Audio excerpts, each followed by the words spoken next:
Salam sama saudara dan saudari terkasih, salam damai sejahtera dan penuh sukacita untuk kita semua. Semoga kita semua tetap sehat dan selalu bersukacita. Kita berjumpa lagi dalam Renungan Lentera Jiwa bersama saya Romo Stefanus Turibius Rahmat PR. Lentera Jiwa, cahaya yang menerangi mata jiwa, mata batin dan mata iman kita. Cahaya yang menerangi perjalanan hidup kita supaya hidup kita penuh dengan cahaya kebaikan dan kebenaran. Dalam Renungan Lentera Jiwa kali ini, saya mengajak kita semua untuk mendengarkan dan merenungkan kisah-kisah inspiratif berikut ini yang saya beri judul Kalimat yang Positif. Sama saudara dan saudari terkasih, di sebuah ruang kecil bercat putih pudar, meja kayu tua dengan noda tinta, dan kipas angin langit-langit yang berdecit pelan, duduk seorang laki-laki bernama Pak Rahman. Usianya mendekati pensiun. Ia bukan motivator, bukan pula penulis buku terkenal, dan bukan juga tokoh panutan di berita. Tapi setiap hari, ia menulis 1 atau 2 kalimat positif di papan tulis kecil di depan ruang guru. Kalimat-kalimatnya itu pendek saja, tak lebih dari 2 baris, kadang hanya 1 baris. Seperti, hari ini adalah kesempatan baru, atau yang sabar pasti menang. Tetapi entah mengapa, anak-anak selalu berhenti sejenak untuk membacanya. Mula-mula hanya 1-2 siswa yang memperhatikan. Lama-lama para guru pun ikut membaca. Bahkan petugas kebersihan dan ibu kantin ikut mengintip papan kecil itu setiap pagi. Kalimat itu seperti mata air kecil di tengah terik kehidupan. Sederhana, tetapi jernih dan menyejukkan. Apa yang sebenarnya terjadi saat kita membaca 1-2 kalimat positif? Mungkin kita tidak langsung berlari mengejar mimpi, tapi seperti benih yang jatuh di tanah lembab. Kalimat itu meresap pelan-pelan. Suatu hari ketika hari terasa berat, tubuh penat, dan pikiran lelah, ingatan akan kalimat itu muncul. Tak ada pelangi tanpa hujan. Dan saat itu juga seseorang memilih untuk bangkit, mencoba lagi, walau hanya 1 langkah. Kalimat itu tanpa kita sadari ternyata bekerja dalam senyap, dalam diam. Kisah lain di sebuah bengkel kecil di Yogyakarta. Seorang pemuda mencetak stiker berisi kalimat-kalimat serupa. Ia menempelkan kalimat itu di helm, di spion motor, di pintu toilet umum, di belakang truk, di tiang listrik. Hidup ini bukan lomba, tapi perjalanan. Tersenyum itu ibadah. Jangan malu mulai dari 0, karena semua angka besar berawal dari sana. Ia tidak tahu siapa yang membaca, siapa yang tersentuh, siapa yang bangkit. Tapi ia percaya pekerjaan kecilnya itu bagian dari kerja mulia. Menulis 1-2 kalimat positif memang tampak sepele. Tapi siapa yang tahu?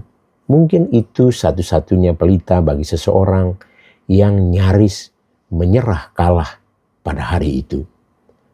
Bekerja bukan selalu soal gaji dan jabatan. Terkadang kerja yang paling berharga justru tak terlihat. Ketika seorang ibu berkata kepada anaknya, "Kamu hebat nak, ibu bangga." Itu bukan basa-basi. Itu kalimat yang bisa mengubah hidup. Ketika seorang sahabat berkata, "Kamu bisa." Saat kita ragu-ragu, itu bukan hanya dukungan. Itu adalah bensin untuk mesin semangat kita yang hampir mati. Sama saudara dan saudari terkasih, mengapa kalimat positif punya kuasa sebesar itu? Karena manusia hidup dari harapan. Dan harapan seringkali lahir dari kata-kata. Kata yang jujur, yang sederhana, yang keluar dari hati, dan ditujukan kepada hati. Kita tak perlu jadi orator yang hebat. Cukup satu kalimat yang tulus, tepat waktu, dan kita bisa mengubah hari seseorang. Ada kisah lain, cerita tentang seorang mahasiswa tingkat akhir yang frustrasi karena skripsinya tak kunjung selesai. Suatu malam ia duduk di warung kopi menatap kosong ke layar laptop. Seorang pelayan muda datang dan meletakkan cangkir kopi di mejanya sambil berkata, "Semangat ya mas, saya tahu mas pasti bisa." Kalimat itu ringan, tapi malam itu mahasiswa itu mengetik 1 halaman, besoknya 2 halaman, lalu 3 halaman. Dalam sebulan skripsinya selesai. Kelak saat dia lulus dan bekerja, ia mengenang pelayan warung kopi itu sebagai salah satu alasan bagi dia untuk tidak pernah menyerah.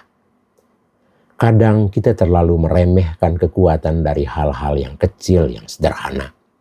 1 senyuman, 1 ucapan terima kasih, 1 kalimat yang menyiratkan pengakuan bahwa hidup kita bermakna. Dunia ini tidak butuh lebih banyak kritikus. Dunia butuh lebih banyak pengingat bahwa manusia bisa menjadi baik, bisa tumbuh, bisa berkembang, bisa berbuat sesuatu meskipun kecil. Menuliskan 1-2 kalimat positif adalah bentuk kerja. Kerja hati, kerja perasaan. Kerja yang tak terlihat oleh spreadsheet atau indikator kinerja, tetapi dirasakan oleh jiwa-jiwa yang nyaris patah. Dan karena itu ia mulia. Di kampus, di kantor, di pasar, di rumah sakit, di antara gegap gempita dan hiruk pikuk hidup, selalu ada ruang untuk kata-kata baik. Seorang satpam yang menyapa, "Selamat pagi, semoga harimu lancar," bisa mengubah mood pegawai yang tengah stres. Seorang guru yang menuliskan, "Kalian adalah generasi hebat," bisa membuat murid-muridnya berjalan lebih tegak. Kebaikan itu menular. Kalimat yang kita ucapkan hari ini bisa terus bergaung lewat orang lain. Orang yang kita semangati hari ini bisa menjadi penyemangat bagi yang lain esok hari. Begitulah rantai kebaikan berjalan. Pak Rahman yang tiap hari menulis 1-2 kalimat di papan tulis kecilnya, tidak pernah tahu bahwa 10 tahun kemudian salah satu muridnya yang kini menjadi penulis terkenal menyebutnya dalam pidato. Pak Rahman adalah orang pertama yang membuat saya percaya bahwa menulis bisa membuat orang merasa lebih baik. Itulah sebabnya mari kita terus menulis, mengucap, dan membagi kalimat-kalimat yang positif. Tidak perlu panjang, tidak perlu puitis, cukup tulus, cukup niat untuk menjadi bagian dari cahaya di tengah kegelapan. Karena di dunia yang kadang terlalu keras dan bising ini, 1 kalimat penuh harapan bisa menjadi jangkar yang menahan seseorang agar tidak tenggelam.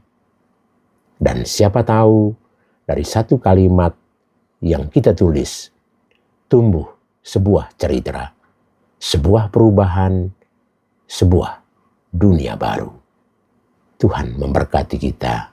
Amin.